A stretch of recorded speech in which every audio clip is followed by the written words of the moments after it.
Welcome, very nice to see you here. Brave the cold, and no doubt it is the speaker and the topic which I myself am most interested in as well. Here at Spiritgrow, you've heard us utilise the term neuroplasticity quite a number of times in the last 12 months, and we've had meditation courses based on its theoretical constructs, and we've had lecturers using and bandying the term around. But we've never really had anybody who is an expert in the subject matter. I had the very good fortune of meeting Dr. Craig Hassett when we shared platforms some moons ago at the Ian Gawler Mind Body annual convention, which used to take place in Australia and still continues annually in different parts, but primarily in Sydney. And I was terribly impressed with Craig's presentations, not just because he is an astute academician and someone who is very well versed in the research of the subject matter, but specifically because he takes such a broad and holistic perspective to the whole arena of healing as such. The idea that we can actually create change in our lives as a consequence of self-mastery and practice is part and parcel of what he teaches medical students at Monash University, as well as introducing concepts of philosophy, history, and other aspects that make a well-rounded physician, but also display some of the acumen that our speaker this evening will no doubt share with you. So it's with great pleasure that I introduce Dr. Craig Hassett to you, and I'm sure we'll have a very entertaining evening, informative, and he's also told me that he would like you to feel free to raise questions throughout the presentation rather than wait till the end. So let me welcome to Spiritgrow, and on behalf of all of you, Dr. Craig Hassett.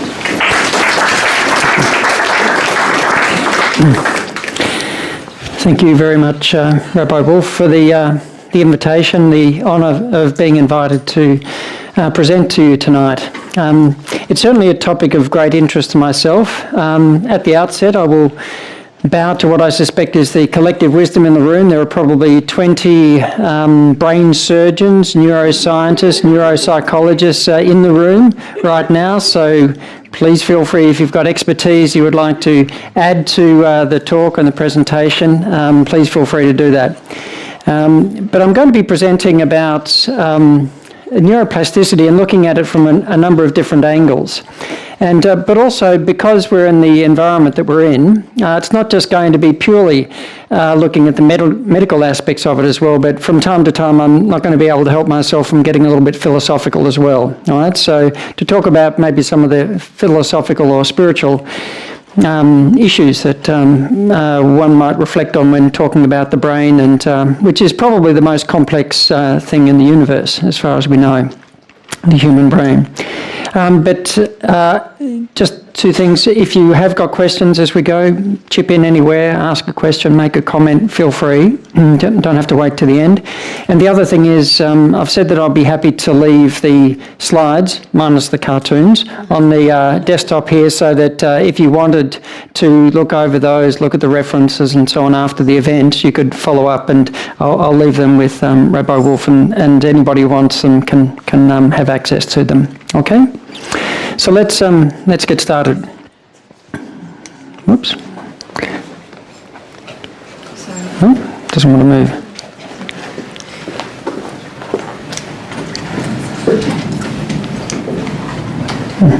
There we go. Did it work? No. It was working before.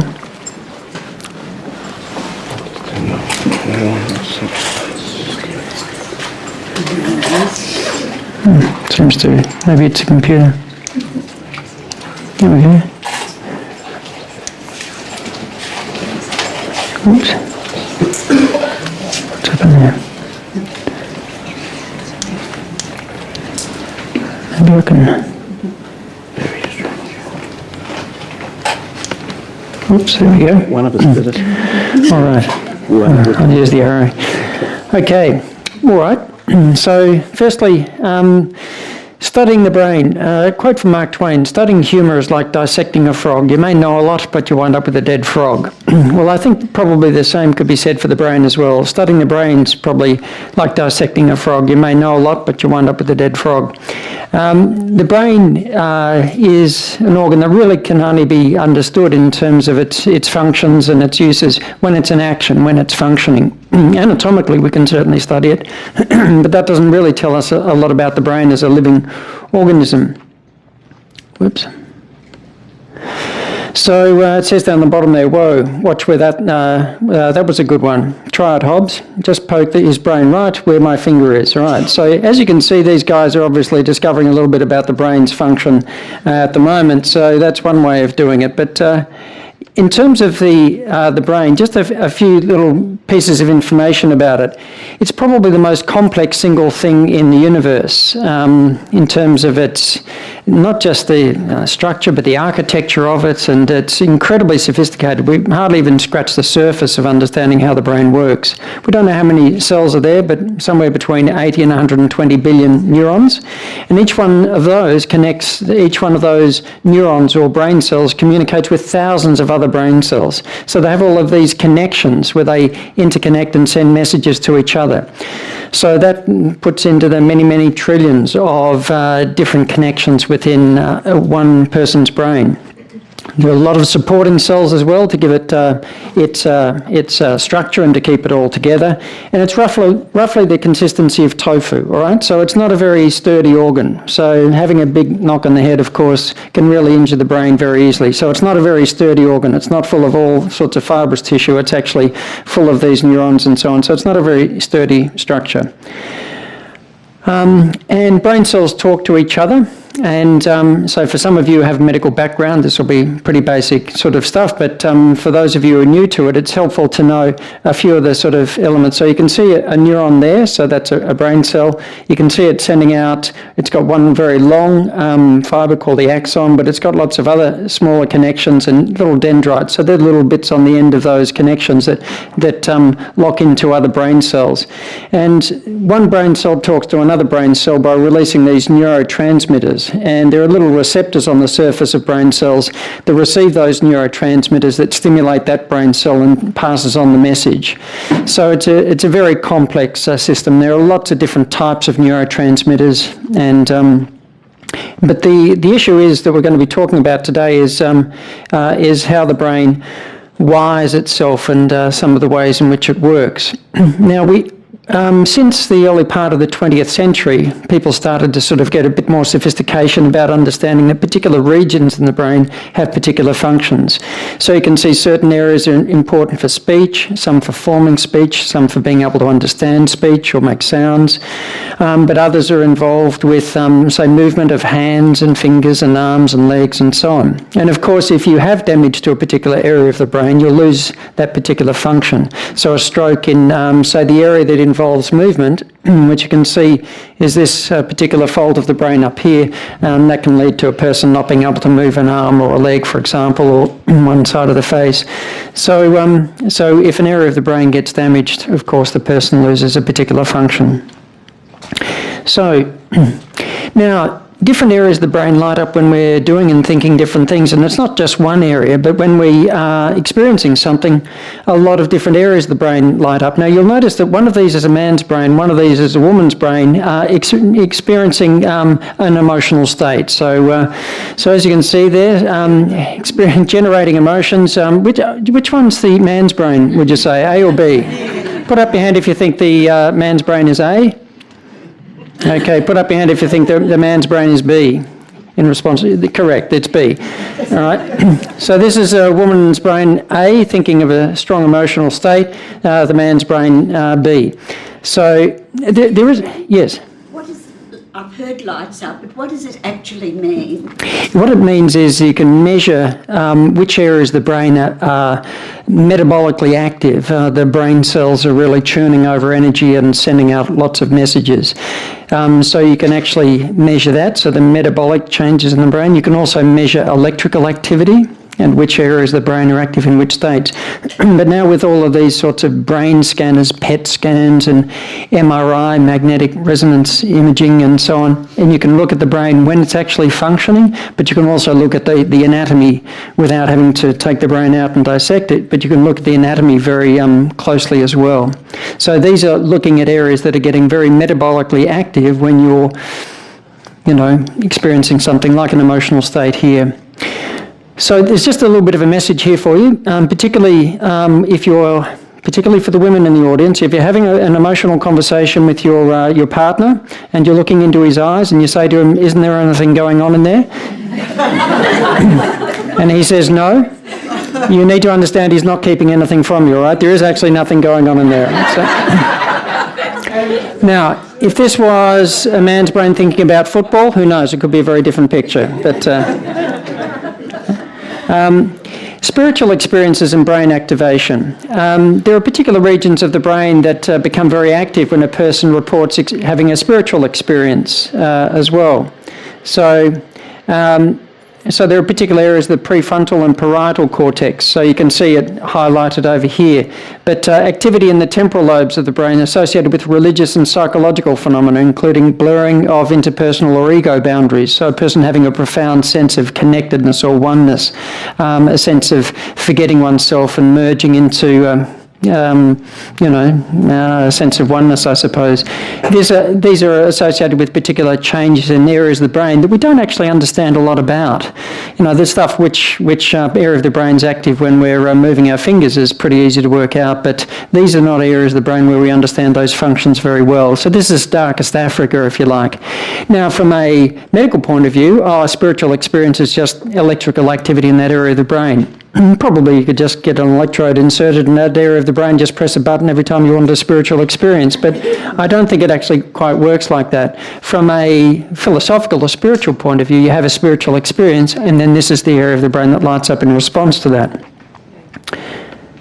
Whoops. Okay, so in terms of how we look at the brain, we can look at it in a very mechanistic kind of way and try and work out how the brain works. And so the mind and the brain. So from a materialist point of view, from just purely a physical science point of view, the mind and the brain are the same, right? They're one and the same. Talk about mind, talk about brain, it's the mind. And the mind, or thought and emotion, and consciousness arise from very complex chemistry and electrical activity in the brain. So that's the cause of mind and it's the cause of consciousness. Now, so that's a material science point of view, perhaps you would say. From a more metaphysical point of view, from a philosophical or spiritual point of view, the wisdom traditions probably would put it the other way around. And I don't want to do any injustice to spiritual traditions that perhaps a lot more about them myself, but I've read a bit of the ancient Greeks, I've read a bit of the Eastern philosophies, and a bit of the Buddhist philosophies, and Vedic and so on, and a little bit familiar with some of the Jewish tradition, and certainly from a Christian tradition and so on. A more metaphysical view maybe looks at it differently. Perhaps consciousness is primary. That's the very core of our being. That's the core of existence. That's the first thing in our existence. And then mind, powered by consciousness, gives rise to the brain. That is, what happens in a physical manifestation is the endpoint of consciousness and mind, producing the physical changes. And the brain reflects the intelligence of the universal mind that constructed it. So the brain's intelligently constructed because the universe is intelligent, and that wouldn't be a view that would be too dissimilar to perhaps the way that Einstein would have viewed the universe, that it was imbued with this natural intelligence that just dwarfed his or anybody else's intelligence. What would that mean perhaps in a practical kind of way? I suppose you could say that there you are, you're just conscious, you're just sitting at home, and a thought comes into the mind, I think I might go to Spiritgrow tonight. And then the body starts responding to the thought. You give your attention, consciousness, to a thought, and then the physical behaviours, the end point of that is the body gets in a car, the car drives here, you walk in and you sit down in a seat. What happens on a physical level is the result of what's happened on a mental level, but the whole thing is powered by consciousness that underpins it.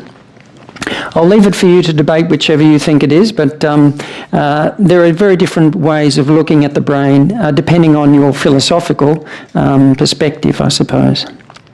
Whoops. I'm not sure why it's doing that. Oops. Okay. Just a quote from Albert Einstein. Everyone who's seriously involved in the pursuit of science becomes convinced that a spirit is manifest in the laws of the universe. A spirit vastly superior to that of man, and one in the face of which we, with our modest powers, must feel humble. In this way, the pursuit of science leads to a religious feeling of a special sort, which is indeed quite different from the religiosity of someone more naive. Now, mind you, he was talking about his interest in the universe and physics and so on, but I think that if you study the brain, you probably would come to the same conclusion. I'm sure I could say the same kind of thing about the complexity and the genius that's embodied in the human brain. Now, just a little bit more before we actually look at some examples of neuroplasticity, and which is a natural extension, I suppose, of what we're talking about. Now, Plato, a little bit of Greek philosophy. Plato said that there are three aspects of the psyche.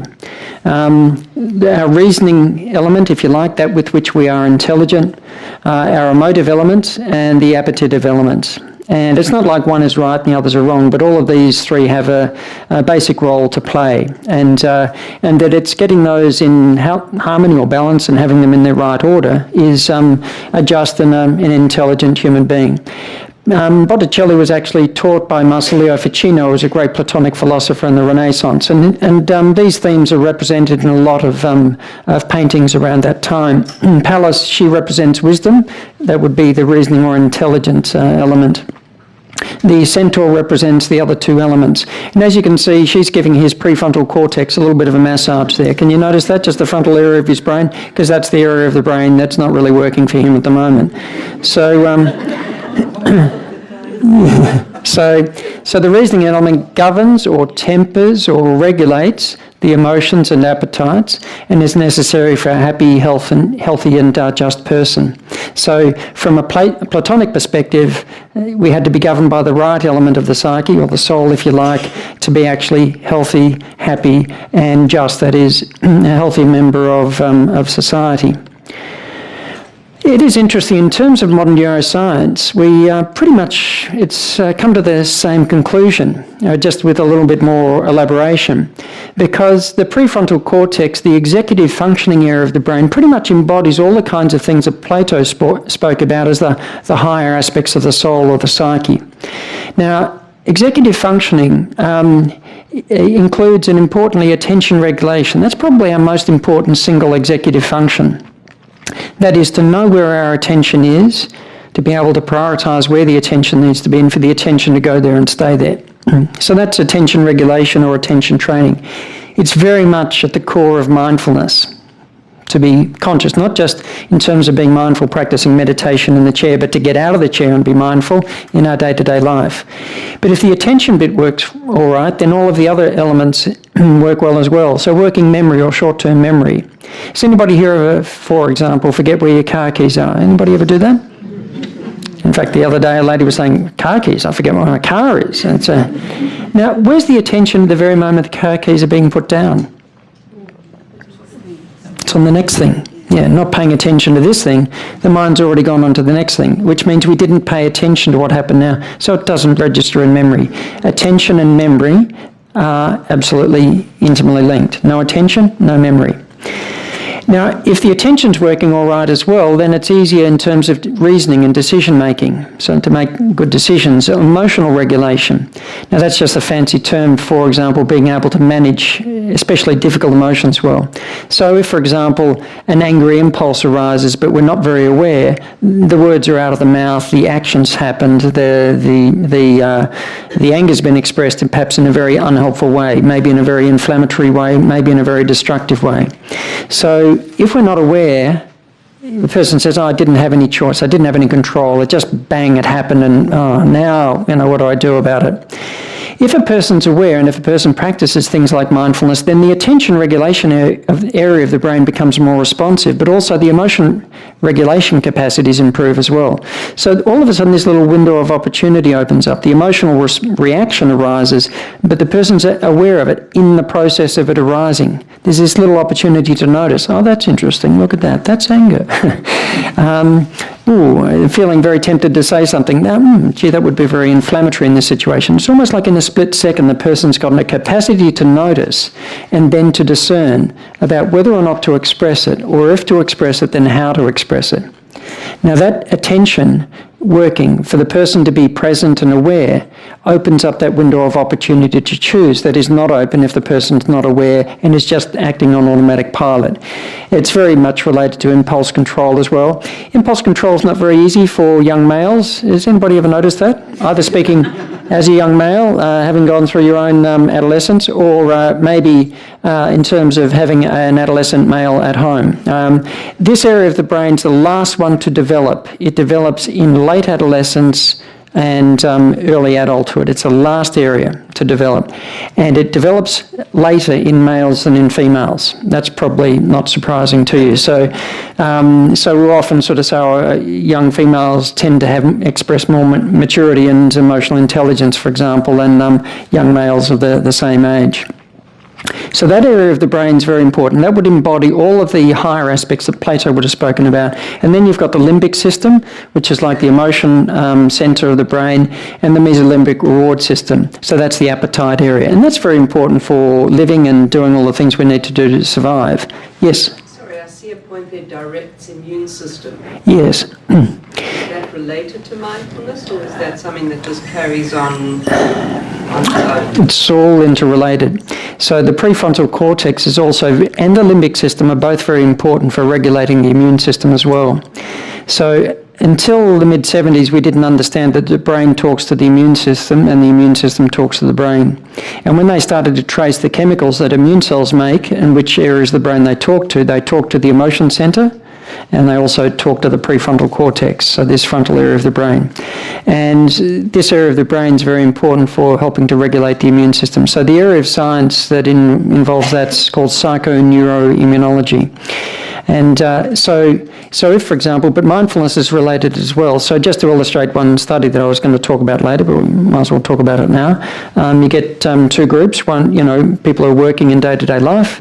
And one group, you give them mindfulness, the other group you don't. What you notice is over time changes in prefrontal cortex activation, so more left prefrontal cortex activation, which is associated with a better mood, greater optimism, greater openness to life, and so on, happier.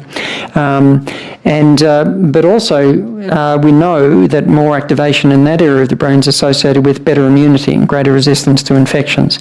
And then when they looked at and tested the response to immunisation between the two groups, they were using flu vaccines, but what they noticed was that as this group over time became more mindful, felt better, had more left prefrontal cortex activation, they also noticed that all of a sudden their bodies started to respond to immunisation. They got more of an antibody response much more quickly than did this group.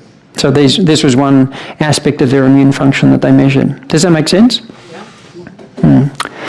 Yes? Sorry, the appetite regulation, is that someone who would not necessarily make the most healthy choices related to food? So it's kind of linked to emotions as well as then like that. Yes. So that area, if it's not working very well, it's very easy to get into all sorts of unhealthy habits and addictions or overeat. So that would be then for all addictions, I guess. It's very important for a lot of addictions, yes. And again, awareness is very important here. Has anybody here ever overeaten? Anybody ever done that? Just a couple of you. All right. The rest haven't had that experience before. My comments are going to be addressed to you too. All right. So, have you ever noticed when you're eating something, and it might be tasting very nice, so you're enjoying the pleasure of the experience of eating, and all of a sudden there's this little moment when you notice, I've had enough. And then there's another aspect of you that says, but I want some more. I'll do it anyway. It's like there's one element saying just regulate, no, that's enough, and the other bit keeps wanting the actual sensory experience, way past the point of what the body needs. And now if we're aware enough, if we are mindful, we notice, oh, time to stop. If we're not mindful, we just ignore the message about that's enough, and we keep eating past what the body actually needs. Does that make sense? A lady was talking the other day in a mindfulness course. She was walking up to the fridge, hard day's work, so the emotion centre was pretty ragged, I suspect. Hard day's work and everything else. She's walking up to the fridge, and she's got her hand on the door of the fridge. She's about to open it and get out some very calorie-dense food, right? Comfort food. And that's what she always did when she got home from work.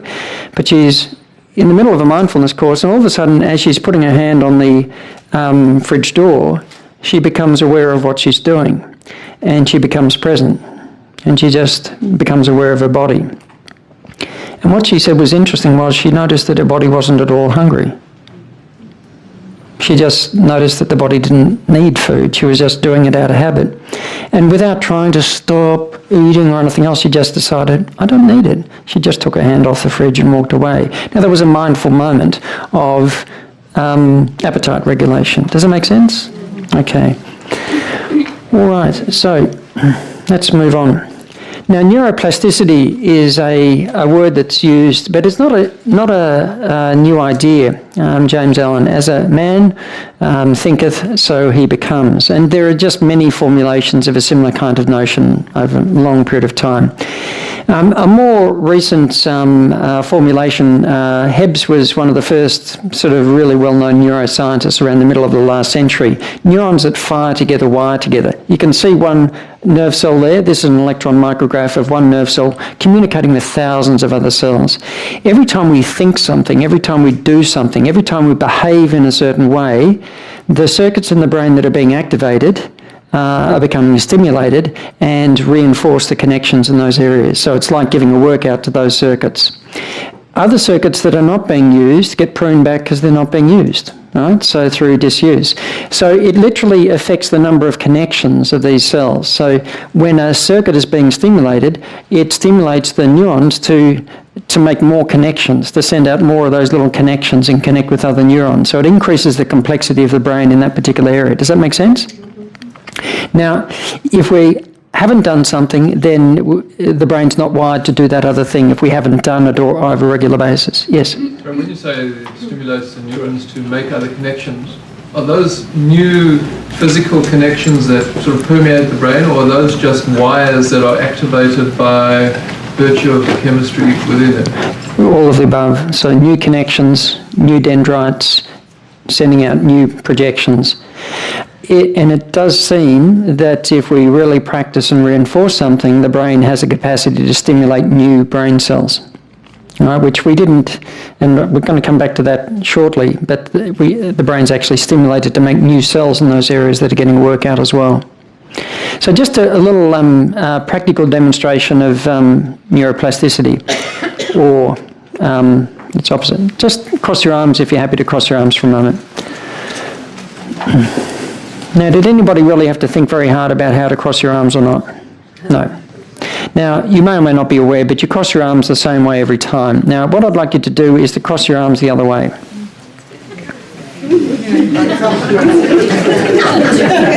Some of you are still working on it. How are you going? Now, what do you notice about crossing your arms the opposite way? Feels uncomfortable? You've got to think of it. Now, and I think what we say when I've got to think of it means we've got to pay a lot more attention to do it the opposite way. We've got to pay attention. And did you notice you had to make an effort to do it the opposite way? And it didn't feel comfortable. You wanted to go back. Did you want to go back, cross your arms the normal way? Now, our brain is wired to do it the same way every time. It feels comfortable because that's how we started doing it, and we kept on doing it the same way. So the brain's wired itself to do it the same way. So we do it without even thinking. Now, if we want to do something different, we have to pay attention. The first thing to change habit, to change the brain consciously, to consciously architect and sculpt our own brains, the first thing is we have to pay attention, because if we don't pay attention, we just do it the same way that the brain's wired itself to do it already, for better or for worse. It doesn't matter if it's a good habit or a bad habit, we'll just keep it doing it the habitual way. So the first thing to change habit is to pay attention. Attention is the prerequisite. The second thing is effort, because we have to make the effort to work in the opposite way to the way the brain has wired itself. And then if it's really a pattern, a new pattern we want to establish, then perseverance. And we've got to be consistent. If we only do it 50% of the time, well, we might change a bit, but we'll keep reverting back to the old pattern. If we really want to change a pattern fast, we do it often, and we do it 100% of the time. Every time we notice, nope, do it the new way. All right? So it takes a certain amount of willpower or desire. But if we decide that we're going to do it a different way, because if I keep crossing my arms this way, I'm going to die. I'll need to cross them the other way. So if we keep doing it that way, pretty soon the new way gets easy. And the old way will start to feel a bit strange. Does that make sense? This is just a very simple example of neuroplasticity. Yes?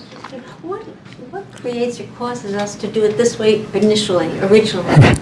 It may be something to do with right-handedness. It may be something to do with just the environment, copying. It may be something to do with what we're told to do, right with your right with your left, you know. So it's probably a range of factors coming into play.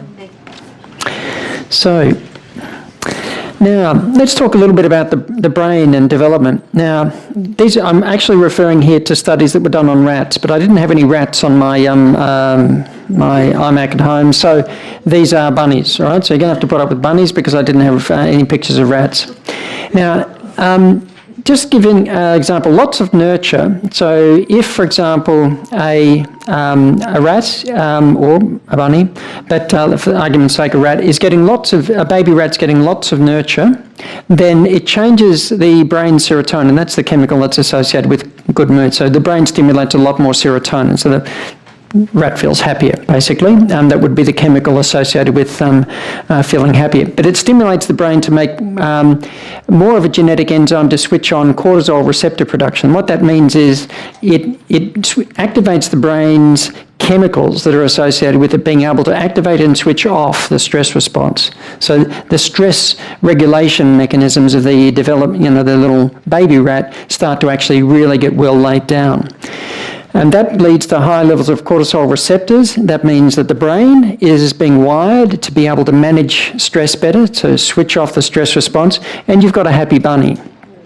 The opposite happens as well. So if you get a bunny or a rat, the same thing happens for a human being, but you can only really get out, if you're doing animal experiments, you can kill the animal, take out its brain and actually dissect it and look exactly what's happened on a chemical and anatomical basis for it, which you can't do those kinds of studies with humans very easily.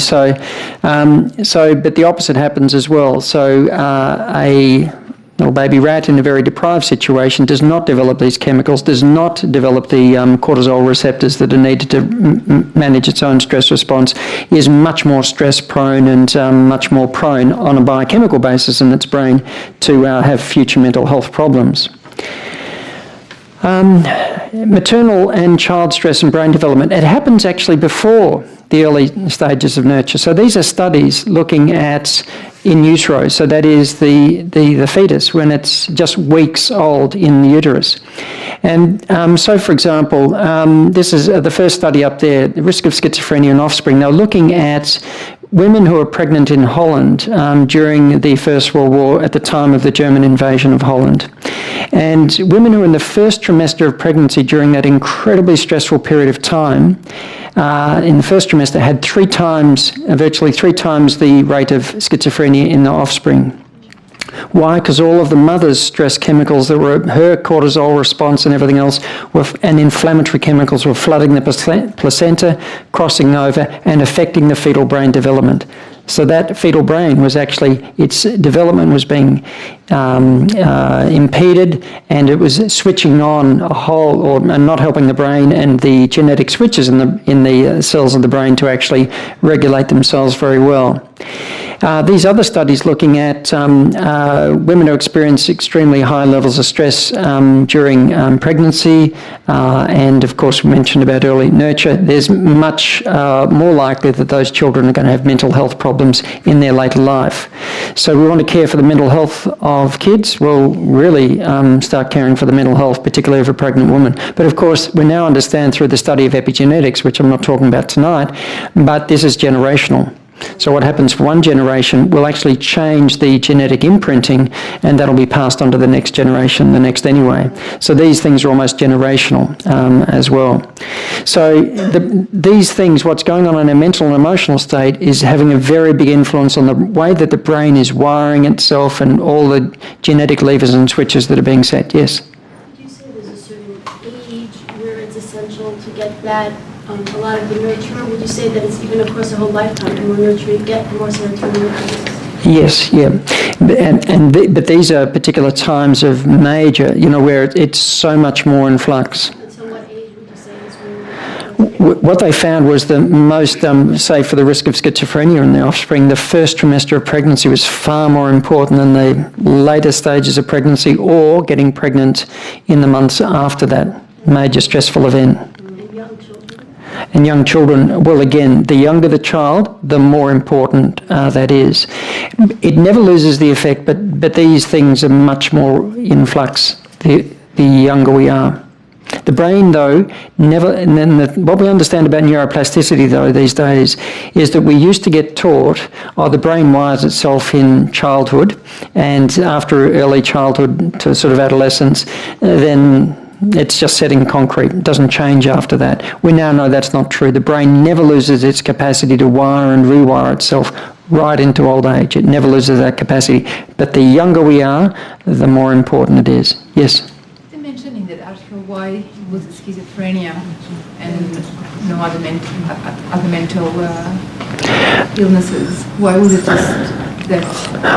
In that study, they were looking at schizophrenia. Other studies have looked at anxiety and depression and so on. So high levels of stress for the mother or high levels of stress and some emotional deprivation in early childhood predisposes that child in later life for anxiety and depression as well. So different studies look at different mental illnesses.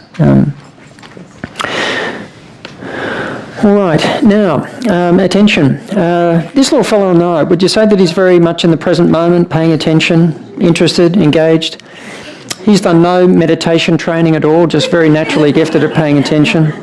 The cat has done no meditation training either. Clearly knows how to pay attention as well. Now, attention, leisure and dementia. So we're going to look at what happens in the brain as we age. So the more screen time a child has in early childhood, the more likely that child is to have attention deficit hyperactivity disorder in later childhood.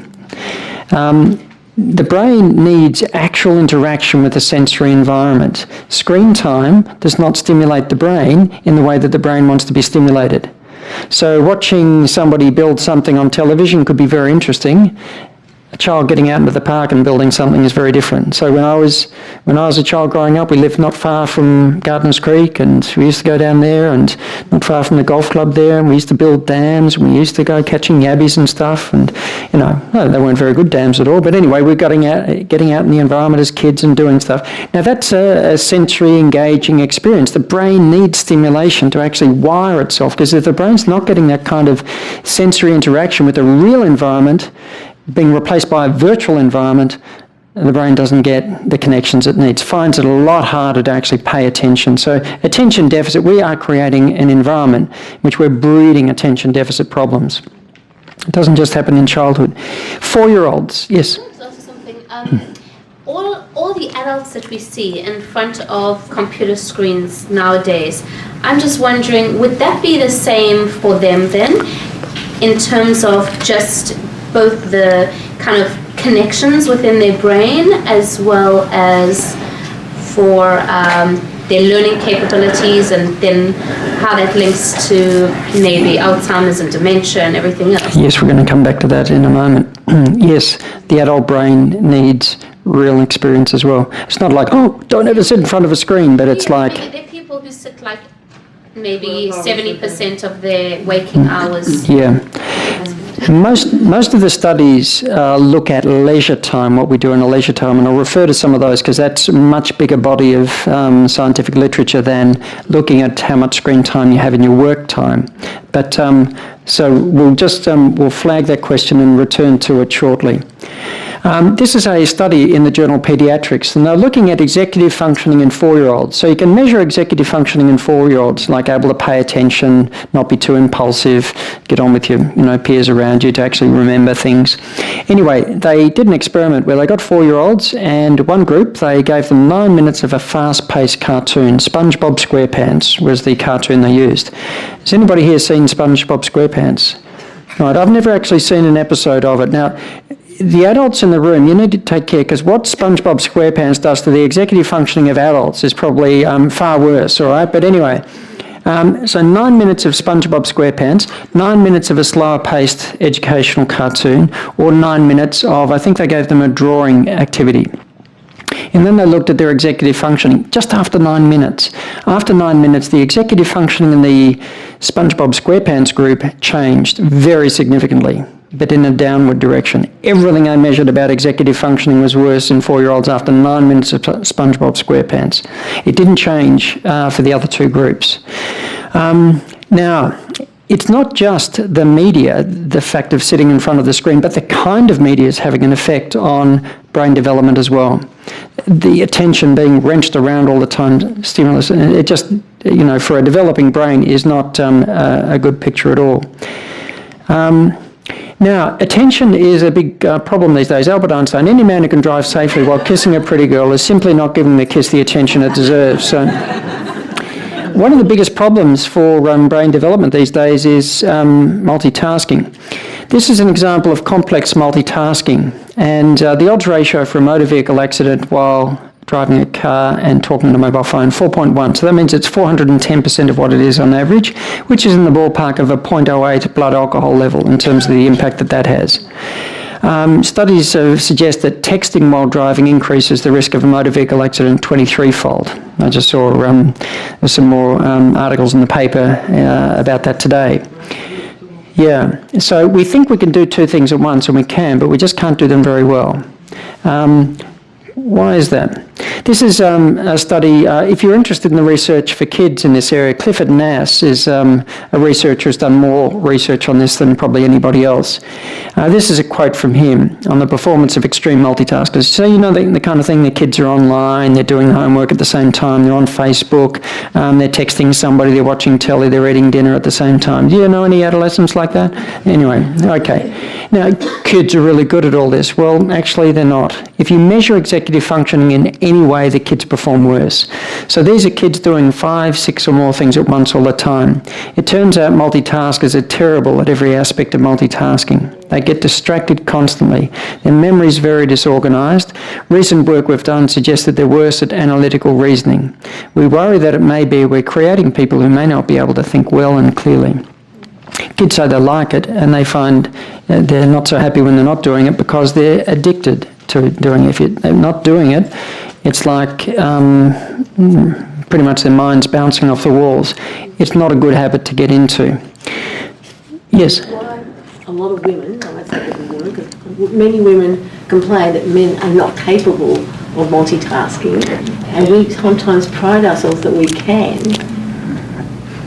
dare I say, and often we sort of complain that a man cannot multitask. Yes. So where do you fit that into my... Neither men nor women can multitask. If by multitasking you mean trying to pay attention to two complex things at the same time, neither men nor women can do that. The human brain cannot do that.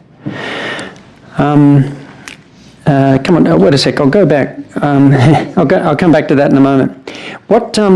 in terms of multitasking, now I'll characterise it in two ways, given by a teacher who's doing a course on mindfulness and so on, because we're talking about multitasking. And she described her lunch hour, her typical lunch hour. She goes to have lunch, she's typing an email, phone call comes in, so she tucks the phone under the shoulder, she's talking at the same time, she's writing email, she takes a bite of lunch because this is a lunch hour. Somebody walks into the office and asks her a question and she sort of nods something in response, and then she thinks, what did I just say yes to? And then I'll see you then, puts down the phone, and then she forgets when I'm going to see them, and she sends the email and hasn't got the attachments on it, and just, and she hasn't tasted a mouthful of her food, and she says, this is my day and I don't have any choice because stuff is coming at me all over the place. Now that is complex multitasking. Now she's doing a mindfulness course and we talked about the experiment of just paying attention to one thing at a time. So she said, I can't do that in that kind of environment. But she decided to do the experiment anyway. So she's doing one thing, the next day she's typing her email. A phone call comes in and she feels tempted, she feels a strong pull to still do the email and talk on the phone at the same time, but she makes a decision to switch her attention from the email to the phone call. She's still only doing one thing, it just happens to be a different thing. Somebody walks into the office, excuse me a moment, she puts her hand over the phone, she turns her attention there and actually listens to what the person's saying. Still only one thing, it's a different thing. That's fine. Yep. Comes back, puts in, finishes the conversation, sends the email, then has a lunch. Only one thing at a time. Now what she noticed was she felt a lot less stressed, but she also noticed that she was a lot more efficient and she felt a lot less tired at the end of the day. Made a lot less mistakes as well. Now that is not multitasking, that is very efficient attention switching. It can look like multitasking on the outside, but it's a person in a very discerning way using their attention. The reason multitasking doesn't work is because the human brain does not pay attention to two things at once. When we're trying to pay attention to two complex things at the same time, the mind's having to switch back and forth very rapidly between those two things, and we start to miss big chunks of information and get it out of sequence and can't prioritise it in terms of its importance, etc. Does that make sense? Right? When we're having early childhood development, when we're telling a child a few little instructions at once, that's why we're making it only a few, rather than bombard a young child with too many things to learn how to do a task. That's right, and engage the attention of the child first, so they're paying attention. So when the instruction's given, the child is listening, rather than just sort of from an inattentive teacher or parent just saying something to an inattentive child, and then what was all that about? Yes? Just reading an article about this in the Huffington Post just before I came here, and just heard a really good acronym for it, which is Only Handle It Once, or OHIO. And basically it was talking about how in the workplace, on our position descriptions it always says, the person must have the ability to multitask. But in actual fact, it takes the brain a lot of time to keep switching between tasks. That's right. And the more times you open an email, close an email, answer a phone, go to a meeting, speak to someone else, you're actually, you're creating more work for yourself by not just focusing on the one thing. So I just thought that. Yes. Every time we do that, there's something called the attentional blink. The brain, when we switch from one thing to another, there's a little attentional blink. There's a time where we don't see stuff while we're trying to, let's say I turn my attention from here to here.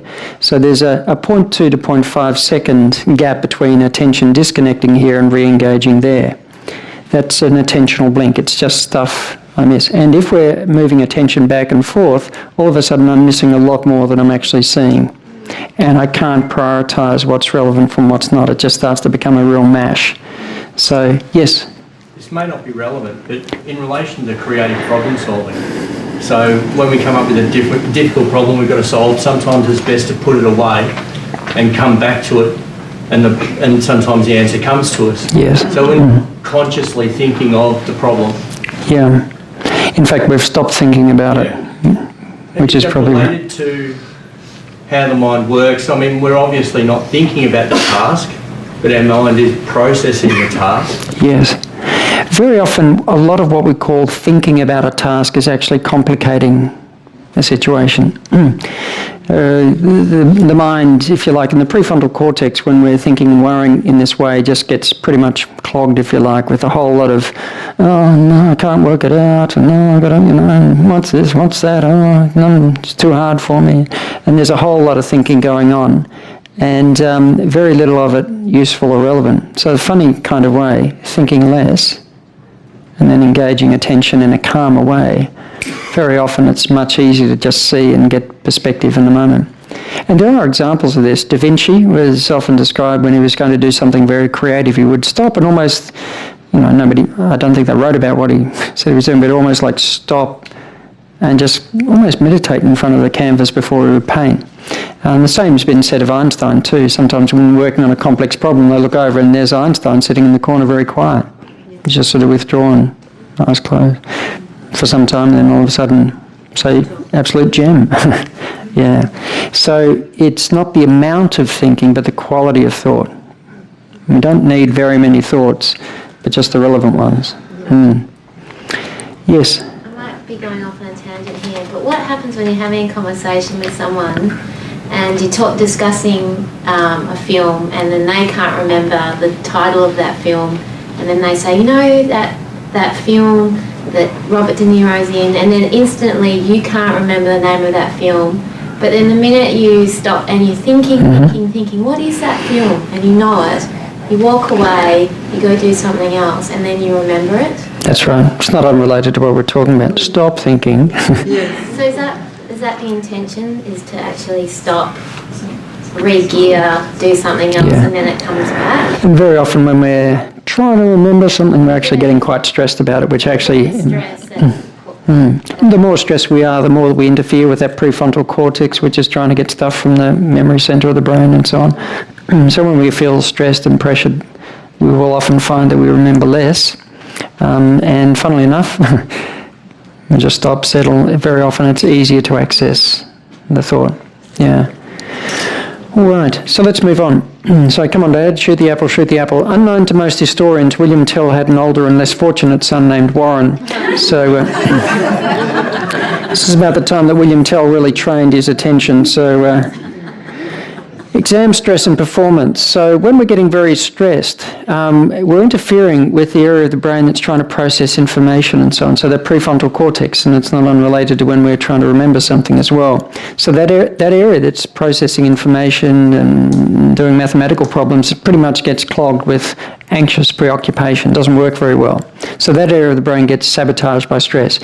If kids in school trying to learn, it's very unhelpful to get the kids really stressed and anxious about performance, because this area of the brain that they're trying to use to learn is not working very well. Much better to help the child to relax and to engage the attention with the problem.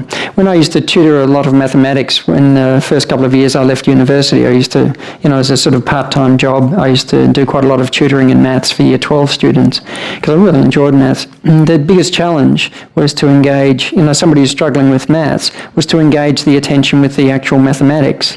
The attention was nearly always on, I'm hopeless at this, I can't do it, why have I got to do it, I wish I didn't have to do it, Internally, that kind of pattern of thought. The attention's not engaged with the maths, so the first most important thing, just help to relax and to engage the attention with the problem. Because as soon as the attention was actually on the problem, oh, is that it? It's not as hard as I thought it was. So, all right. Now, so in terms of stress as well, man's not disturbed by events, but by the view he takes of them. Perhaps another take on that, the 4 basic personality types. Glass is half full, the glass is half empty, half full, no, wait, half empty, what was the question? Hey, I ordered a cheeseburger. Events in themselves powerfully influence our experience of them by the way that we see those events.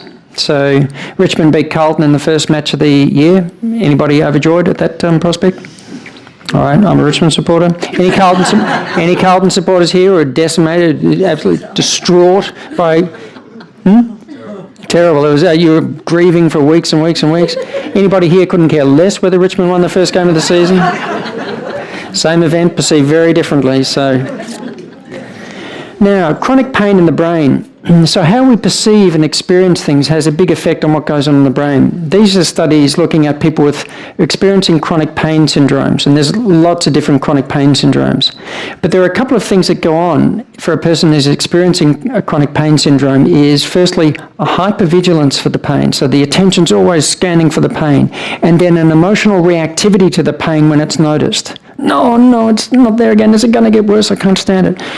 What happens, of course, is that it seems that the pain circuits in the brain become hypersensitized. So they fire off more pain messages with the same stimulus. So the brain's being sensitized for more pain. Does that make sense? Like literally wiring the brain for more pain.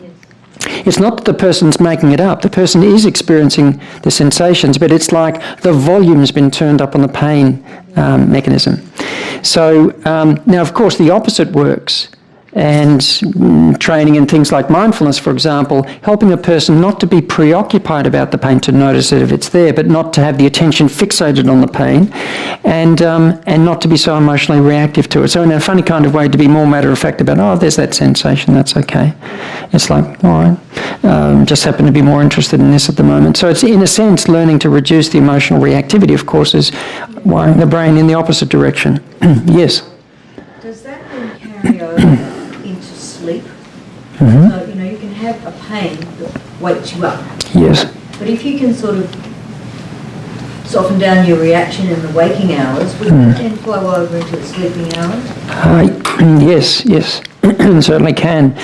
So that in a sense, you're training yourself to respond to it differently. Now that's like trying to cross the arms the other way, because we might have been so used to doing it one way that it's going to take a little bit of patience and perseverance. And the studies show over about an 8-week period, people with severe chronic pain syndromes that learn these kinds of skills will, about 80% of them, have major reductions in their pain and the suffering associated with what pain is still there. So yes, it's learning to cultivate a different way of noticing and responding to it. But it takes time. It's not like, oh, I tried it once, it didn't work. It's like, no, this is, it takes time for the circuits to rewire in a different way.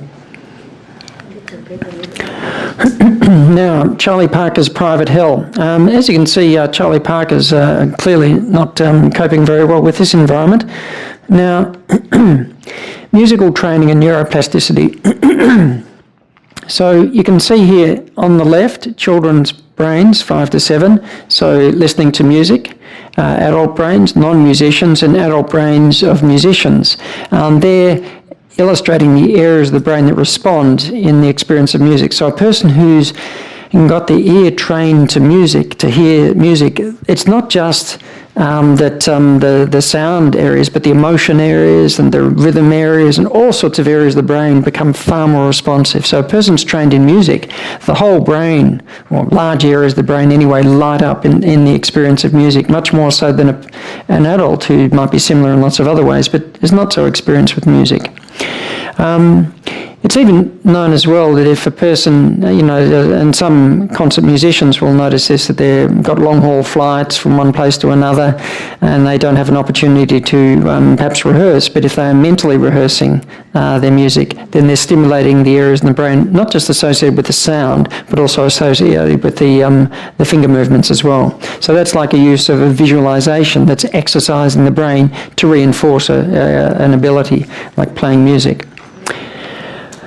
London taxi drivers, they're looking at memory. Now, as I understand it, if you want to be a London taxi driver, you've pretty much got to have the Melways in your head, or the equivalent, and what is it, the XYZ or something in London? The knowledge, as they call it. So you have to pretty much remember the whole thing. So it takes about a 12-month period before you get your license to be a taxi driver, and you've got to pass all sorts of tests. Well, they measure the hippocampus is the memory center of the brain, so they measure the thickness of the hippocampus prior to that, and then they measure it in the taxi drivers a year later when they've actually been exercising their memory every day. And the hippocampus, or the memory center, the grey matter in those areas is thicker than it was 12 months before. It's like a muscle that's been organised. And it's not just, they've been actually adding on not just more connections, but it seems that they're actually adding on new brain cells in that area of the brain. Right? Now, the brain doesn't add on the same number of brain cells as, say, the blood system adds new blood cells. The blood system is adding on millions and millions of new cells every day, multiplying very rapidly. Skin cells multiply very rapidly, hair follicle cells, and so on. So they're rapidly dividing cells. The brain does not divide rapidly like that, but the brain has a capacity that we didn't give it credit for until very recently.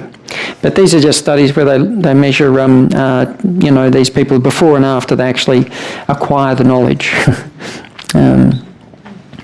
Now, mental practice and stroke, just another example. In this study, and this is one of a number of studies, looking at people who've had a stroke. So they've had some damage because of a clot or a bleed in the brain. So there's a damage, there's a part of the brain's been affected that controls the movement of, say, a hand or a hand and an arm. Now, these studies on mental practice, what they do is they divide people into two groups. One group just gets the conventional physiotherapy, right? And which is very important while you're having rehab after a stroke. And you hope that you get a certain amount of function back over the next few months and can sort of function a bit again, maybe walk, maybe do some things with your hand to get some function back. In the other group, they gave them the usual physiotherapy, but they also gave them mental practice as well. So they had a guided exercise where for half an hour twice a week, they mentally practiced doing things they couldn't physically do. So they were mentally practicing walking, they were mentally practicing lifting their arm, they were mentally practicing doing things with their hands. So they were guided through an exercise routine mentally, even though they couldn't physically move. Does that make sense?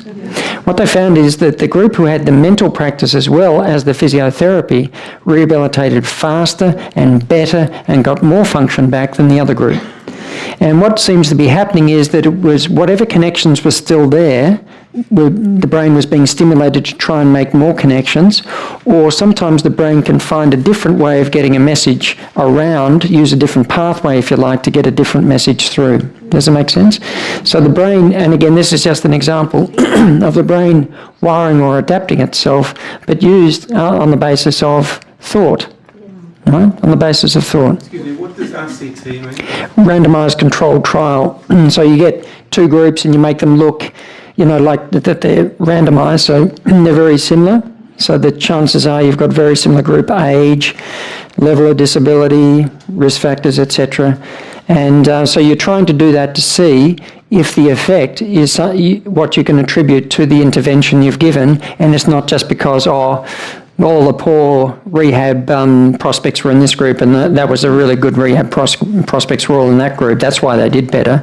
No, you try and even all of those things out, so you randomise it. Does that make sense? Yeah.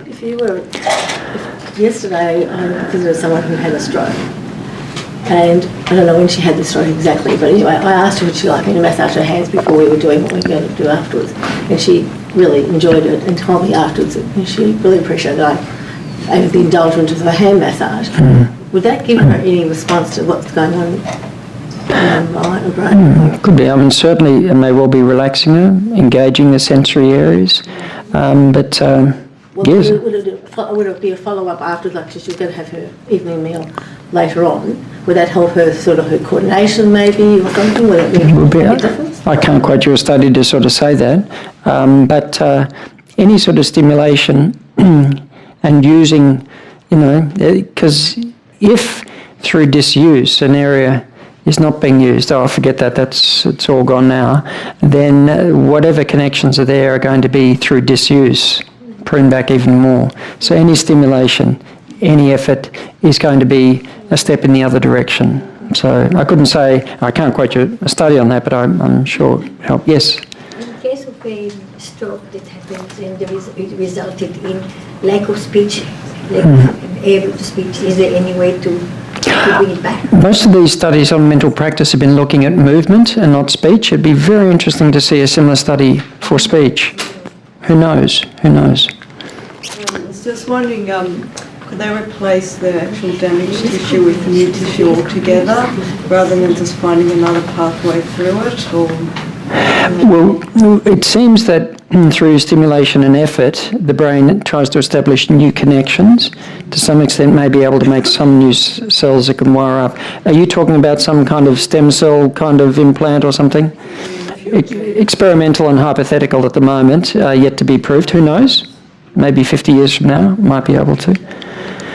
Neurogenesis. There's a lot of things that we understand about the brain that have been pretty much turned on their head in recent times. We now understand the brain does make new brain cells. It never loses that capacity, but the brain most actively makes new brain cells in the womb and then in early childhood and so on. So the capacity reduces over time, but it never loses that capacity. So neurogenesis, so many factors enhance hippocampal memory, if you like, neurogenesis, so stimulate new brain cell growth in those areas. So physical exercise, exercising regularly thickens up the grey matter in your memory centres. Learning, every time you're practising learning something, so people who are multilingual, learn a number of different languages, are much less likely to get dementia than those who don't. That's a really good exercise for the brain. Attention training, so mindfulness training, stimulates new brain cell growth in the memory areas. And a lot of things suppress neurogenesis, so make it harder. So as we age, it becomes more difficult. Stress and depression, so those stress hormones, for example, are neurotoxic. They impair the brain's capacity to make new cells. And so a lot of stimuli that activate the stress response as well. Now, using the time he saved by driving home on the new tollway, he set about making a beautiful quilt. But suddenly, out of nowhere, he got quilt rage. Now, I was taking a program for a cancer support group one time, and I showed this cartoon, and there was a lady at the back. She said, "Excuse me, I've had quilt rage. I'm a quilter, and when that last piece just doesn't go in, oh."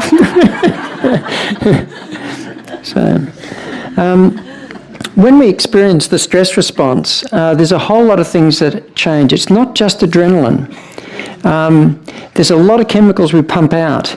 Cortisol, inflammatory chemicals that are there to activate immune cells. The cortisol's there to release glucose and so on. And so there's a lot of different chemicals that activate in the stress response. Over the long term wear and tear of overactivating the stress response is associated with what we call allostatic load. That's a physiological wear and tear on our system. And what that does is it causes, also apart from the risk of chronic illness, it also has damaging effects on the brain. So it causes atrophy or loss of brain cells, particularly in the memory centre and the executive functioning areas of the brain. So the areas of the brain that we rely on for high performance actually get very damaged by stress, depression, chronic anxiety, anger and hostility as well. There's only one bit of the brain that will grow, and that's called the amygdala, and that's the fear and anxiety centre in the brain. We're activating that response all the time. It gets bigger and it gets more and more reactive with less and less provocation. Studies at Melbourne University at Origin Youth Health, they're looking at adolescent males who had issues around violence and aggression and so on. They had much larger amygdalas firing off all the time when they actually scanned their brains. On the outside, we see anger and hostility and aggression. What's going on in the brain is that the brain's been wired for stress, the fear and anxiety response.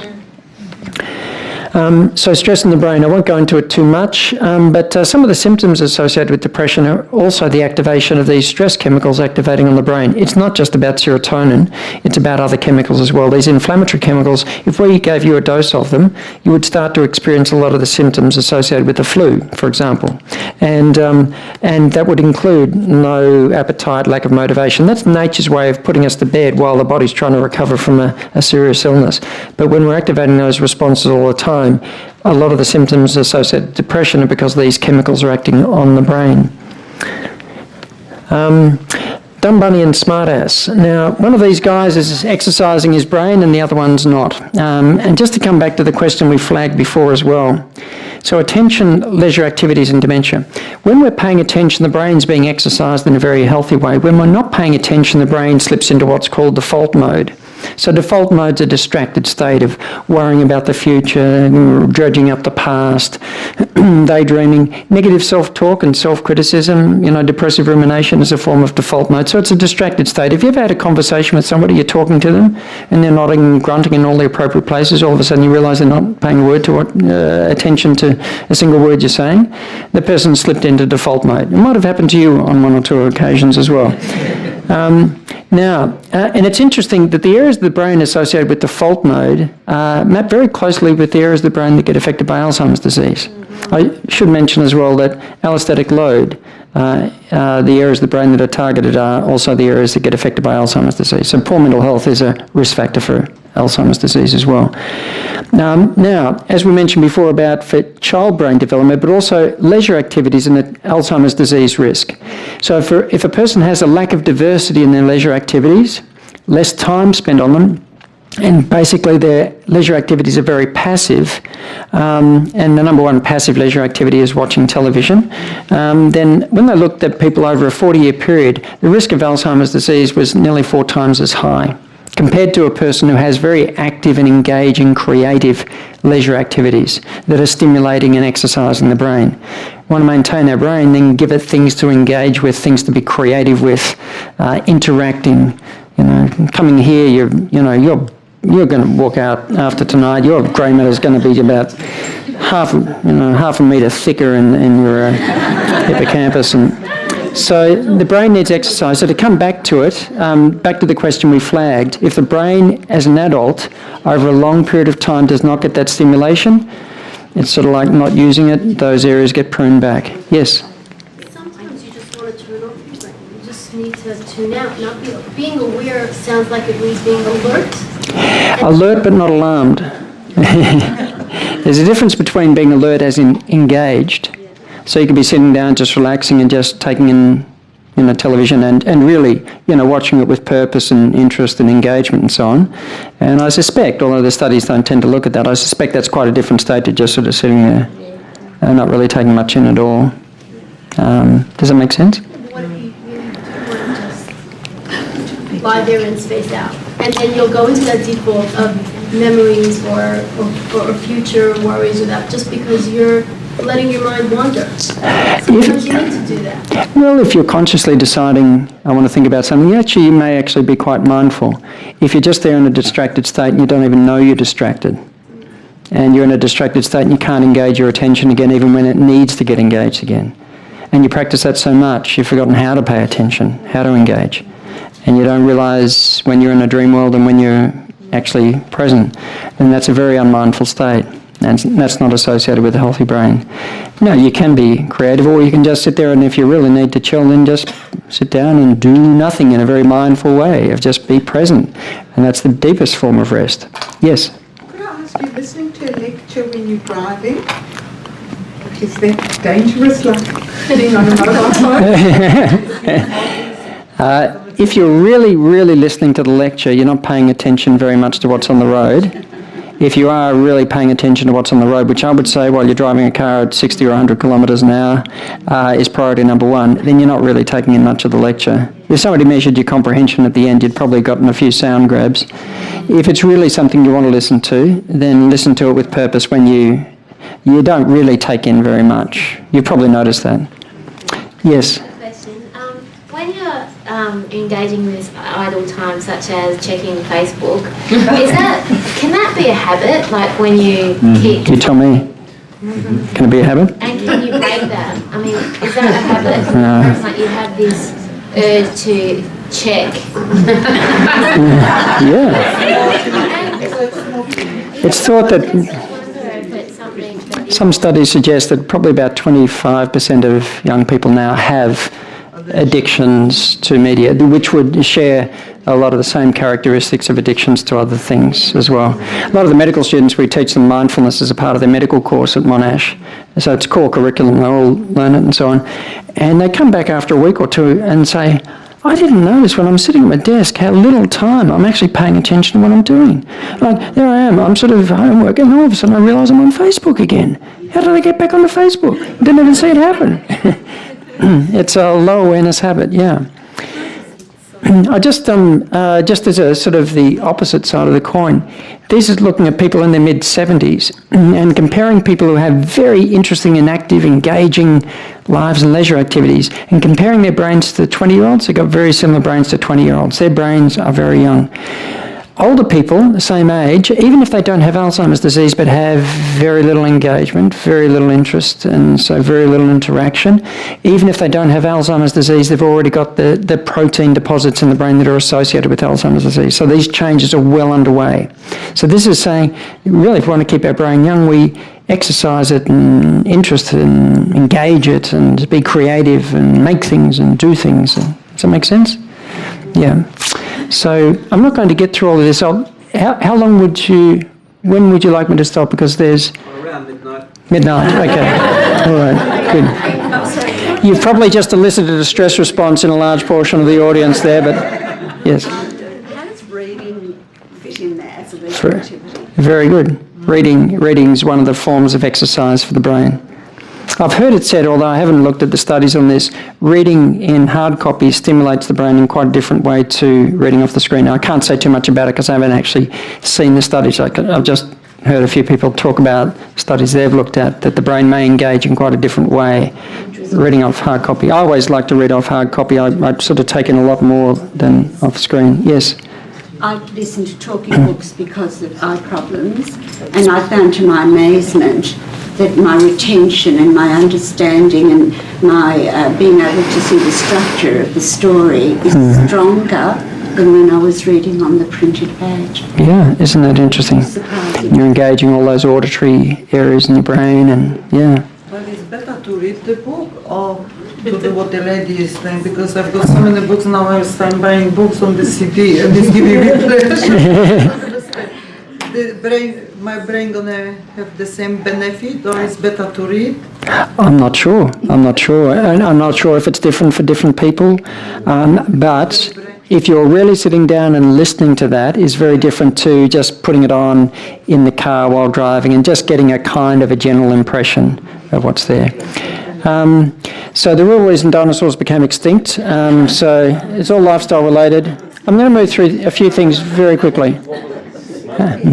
So diet and Alzheimer's disease as well, just in terms of protecting the brain from neurodegenerative conditions. And you could say the same things about Parkinson's and so on, but eating a healthy diet keeps the brain young as well. The brain needs healthy nutrition as much as the body does.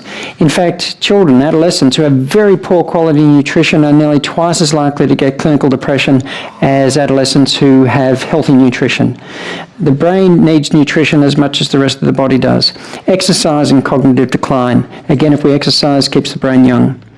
Understandoscope. All right, so as you can see, the human condition is a very confusing thing, hard to work out what the human being's on about sometimes. I'm going to stop here. There's more I could talk about, a little bit about the changes in mindfulness. I'll just mention in summary the changes shown when we actually practice paying attention. It quietens down the stress area in the brain, so it turns down the volume on the amygdala. It thickens up the grey matter in the prefrontal cortex, the memory centres in the brain, so those executive functioning areas and memory centres. It stimulates the proprioceptive or the sensory areas, so it enlivens the brain to actually bring in more experience and so on.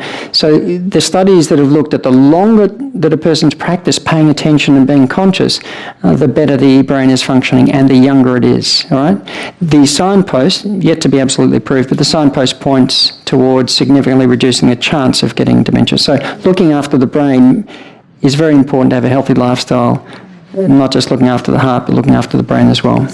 So thank you very much for your attention. There's more I didn't get to, but that'll do for tonight. Thank you.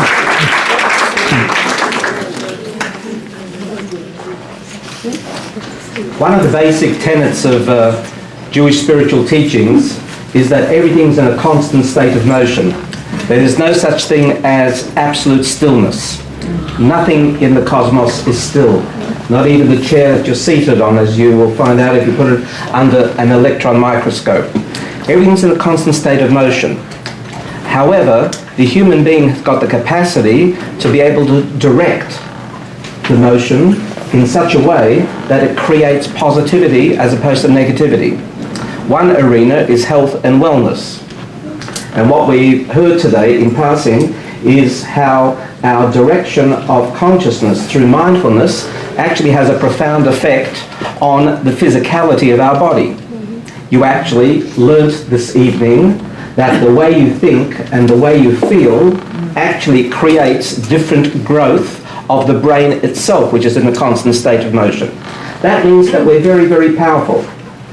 It also means that there is a requisite for training. Thinking positively creates health and wellness. Thinking negatively affects the cellular function of the body.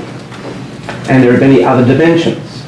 One of the things that we find ourselves, unfortunately, in this day and age, is thinking in terms of the hopelessness and the helplessness in context of the complexity of information or the complexity of society. Well, taking things back to basics, every one of us has got the capacity to create breadth of vision, focus, directed thinking, and the capacity to be a compassionate individual. It's within our capacity, it's within our scope. It doesn't just happen because we happen to have a good thought about it. It happens because we practice, as Dr. Hassett noted earlier, like a musician, repeating the same things, undoing the defaults that perhaps we don't like about ourselves, creating the change. As the Lubavitcher often noted, Shinui Hateva. The aim of the game is to change your default nature. And the Baal Shem Tov said, you are where your consciousness is, and you choose where you are. So all these facets are very, very much in tune with what we propose here at Spiritgrow.